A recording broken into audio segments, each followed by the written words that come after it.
peaceful people. We're loving people. We love everybody who loves us. But we don't love anybody who doesn't love us.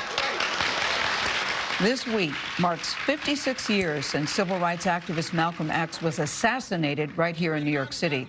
For decades, there have been many questions around the circumstances of his death and whether the three men convicted of his murder were actually the people responsible.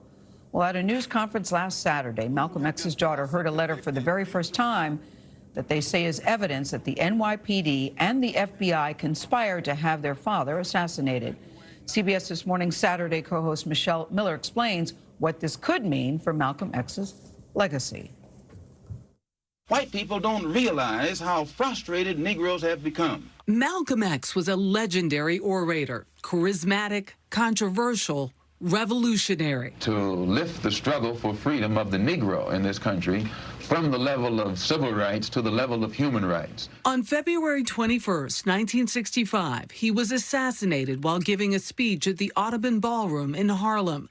Now, 56 years later, a letter given to Malcolm X's daughters could hold proof the NYPD and the FBI conspired to have him killed. I am relieved that I am able to share this truth with the world today. Reginald Wood reads the words of his cousin, former undercover cop Raymond Wood, who died in November. He wrote that letter in 2011 to be released upon his death. It was my assignment to draw the two men into a felonious federal crime so that they could be arrested by the FBI. Those men were members of Malcolm X's security detail and were arrested days before his assassination. There was no security to prevent the gunmen from coming into the building. 3 members of the Nation of Islam were convicted of the murder.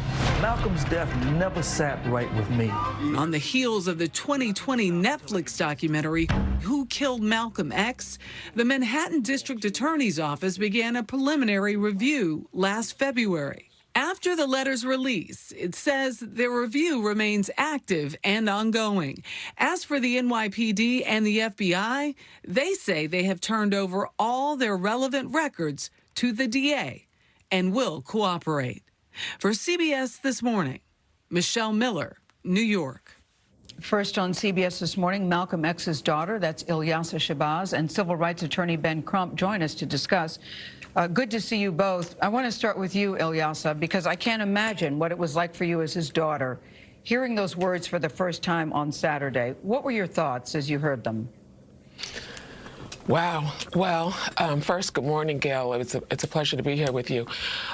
When we first heard that letter, it made us think of our father, who was just in his 20s when he burst onto the scene of the civil rights movement, and 39 when he was gunned down, when he was assassinated in 1965.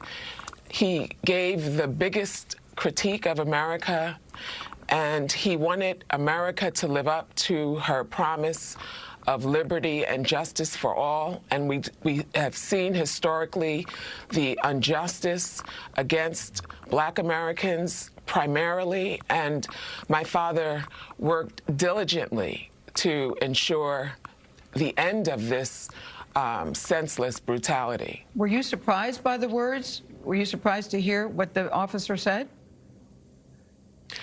I can say I was surprised because I was caught off guard, but it's something that my family and many always wondered.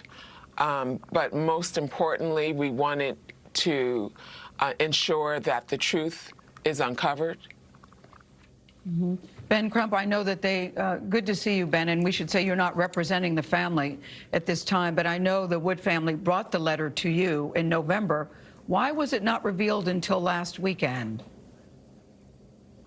Well, one of the things Reggie Wood wanted to know, Gayle, when he came to me, what do I do with this? Do I turn it to the federal government, to the FBI? And the question was, would they simply just suppress it?